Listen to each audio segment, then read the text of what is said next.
Hey, what's up, guys?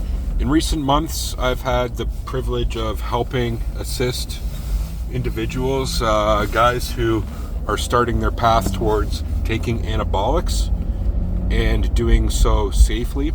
Most of these guys, either they hadn't even started taking anything yet, or they already were doing something and it wasn't working, or there was negative side effects. And they knew I was doing it, so they wanted my advice on whether what they were doing was good or what they should be doing, and so on and so forth. And a lot of guys were asking questions like, okay, I'm running, I want to run 400 tests and 300 trenbolone for their first cycle. And I'm like, no, don't do that. Another guy, he was already doing like 600 tests, just a 600 test only cycle. I'm like, it's probably not a good idea. He was getting some bloating and high blood pressure. I was like, yeah, that's probably you're probably getting too high estrogen. That's not a good idea. He didn't even know that. He didn't even know that the estrogen conversion was going to be an issue at that range.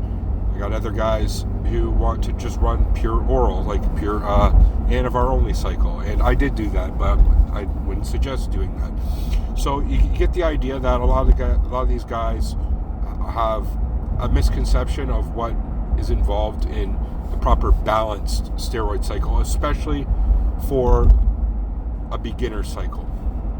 Okay, they want to jump right in because they heard trenbolone is the king steroid, so they just want to jump on tren, or they didn't want to do anything else other than just testosterone because testosterone is the safest and no secondary auxiliary compounds. So it's like, they just do pure tests, but that's not safe either. So my advice to them, just as it has been on my channel, is doing a testosterone, at least just testosterone and masteron for a first cycle, and then potentially adding nandrolone as the third compound. And my advice to anybody who's starting is don't surpass 300 milligrams a week of testosterone, at least for your first cycle. Okay. Maybe if you do it by month 3 and you're totally responding well to it and everything, maybe bring it up to 400 but then monitor yourself just for that last month, at least for that first cycle. 300 is totally fine because all you're wanting to do with the testosterone is providing the estrogen conversion base and just for the anabolic effect. But just as like it is anabolic, it is also very androgenic. 100 anabolic androgenic rating. So you don't want to push tests too high. That's what I learned. I learned that the hard way my first cycle. And I think a lot of guys kind of have to learn that maybe their first cycle for them to truly understand that. Once they start feeling like shit or start bloating up like a fucking marshmallow man, you know what I mean? It's not pretty sometimes. So maybe just keep in mind 300 tests if you were just to run 300 tests by itself, and you had your training and food on point, like you'd make some decent gains. No, nothing too crazy, but it's decent. Now, the secondary compound is adding something like masteron. Again, at 1-to-1 ratio with that testosterone, 300, and then this is just the anticipation for when you do want to boost it to 400. That the masteron's going to be there to counteract the estrogenic effects. It's like acts like a SARM, selective androgen receptor modulator. So, and masteron is a great compound. It's DHT. I recommend adding a DHT to the stack in general, and the other option, which is pretty much the same as masteron, it's different but it's similar, is primobolan at a 1-to-1 ratio. Both are good choices, but I prefer masteron just because I believe it does control the estrogen and prevent gyno a little better than primobolan. That's just my interpretation anyway. I know it helps with me, and it also has mild anabolic effect, nothing too crazy. You're not going to get super bulked on it, but it has cosmetic effects which are good as well, and helps lower the water retention, so you're not going to get as bloated. Now, once you got those two, like that in itself could be a good beginner cycle though. 300, 300. You get your feet wet with the anabolics. You're not going to have negative sides. You're going to make gains on that. You're going to look good, feel good on that. So the additional compounds even that you could use right on top of that is adding the nandrolone. Now, I wouldn't surpass 200 milligrams a week, and I would choose the NPP, phenylpropionate, over the decanate, for the only reason that deca has such a long ester that if you do run into issues, it's going to take a while for those issues to be reversed, like a few weeks. So if you do run into some psychological issues and you realize that it's because you ran your deca a little bit too high, and so then you bring it down, well, you might have that anxiety for 2 or 3 weeks, which could cause a lot of problems. It could cause problems with your relationship, your friends, your work, just your overall well-being isn't great. But and some people tolerate it really well, some people don't. Like it's kind of a hit or miss thing. So you don't know until you try. So, but get your feet wet with it, this is all about getting your feet wet in anabolics in general. But it's a moderate cycle. It's not super big cycle, but it's big enough. Because when you add all these things together, you're almost doing a gram a year. You're like just surpassing 800 milligrams a week around. So that being said, there's no reason why you cannot make serious gains on this cycle for a beginner cycle. To be honest, this is kind of pushing even what a beginner cycle should be. Beginner cycle maybe should just be a test only at like 300 a week milligrams.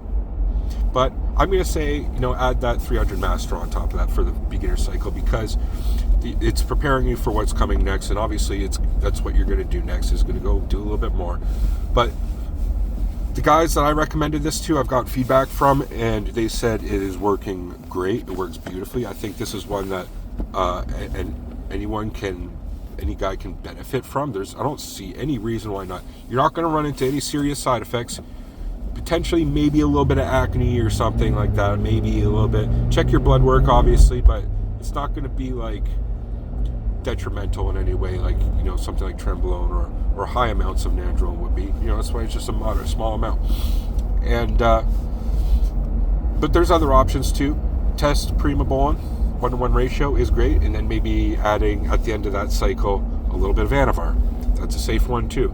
Although it's not going to be a major bulking cycle.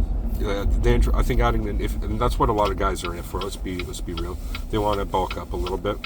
So adding that 200 nandrolone on top of the test base and Masteron, I think that's what guys are going to get out of it, that they're looking for when they're getting into steroids. Okay, but other option, again, I wouldn't recommend it, but it is a viable one, is like a 300 test and then 300 to 500 EQ, and then something like Masteron on top of that too. So or something like a deca on top of that too, or an NPP. So that's kind of what I would recommend for a beginner. I'd say it's not quite a beginner, but it's like a more novice cycle, and it's one that actually could be used for somebody who's actually been doing it for a long time too. I think once you start blasting and cruising, you realize that you might not want to blast much anymore, like in the very high amounts, like pushing over a gram. So just do more of a moderate cycle. You can still make mad gains on it, and you're within a safe range. It's like if I was to rev my car right now into the red, and I was to hold that there for like 5 minutes, I might run into some fucking car issues, right? But if I just rev it at like 5,000 revs per minute, RPMs, you can, for a long time, then you're not going to wreck your car, right? So we're not going to wreck our bodies per se, although you still got to maintain, have an eye on things, and see how you feel. You start feeling like shit, bring it down a little bit. If your blood pressure goes too high, bring it down a little bit. You know what I mean? If you have bad acne, same thing. Find the range where it works, and you might run into a little side effects like high blood pressure, and that's okay. That's your body telling you something, right? So then adapt based on that. Or the alternative is to take blood pressure medications, but I think a lot of guys don't want to. I don't. Like, so why? So just don't do enough the amount of steroids where you don't need to, right? And a lot of guys who are novice or like totally beginners, they don't realize that fact. I just want to take a bunch of gear and that's it. No, because then you're gonna have to take other things, ancillary type of medications, and it adds up on top of that, right? Telmisartan, the money, the bill you spend adds up, and yeah. So more things you have to worry about, more potential side effects too. But on top of that, okay, you got the steroid base down that I mentioned, the testosterone, masteron, and NPP. And then simply just add some HGH on that. HGH is kind of the thing that kind of ties everything together. A lot of guys don't want to go there for some reason. Maybe it's because it costs so much, maybe because they just think it's unnecessary. But I think HGH is actually the compound that's like the one that works. Like when you start doing it and you're doing it for, say, that 4-month period, you just see yourself, it just works, man. And I think it makes us, not I think it, no, it makes the steroid, there's a symbiotic relationship with the steroids where it actually makes you build muscle, tissue, and recovery way better. Way better. So that's it. Keep it simple. Keep it moderate, but it's effective. It'll be totally effective for somebody who is a beginner. It would totally work. Okay. So I'll leave it there, guys. What are your thoughts? Leave in the comments section below. Thanks for watching. Peace.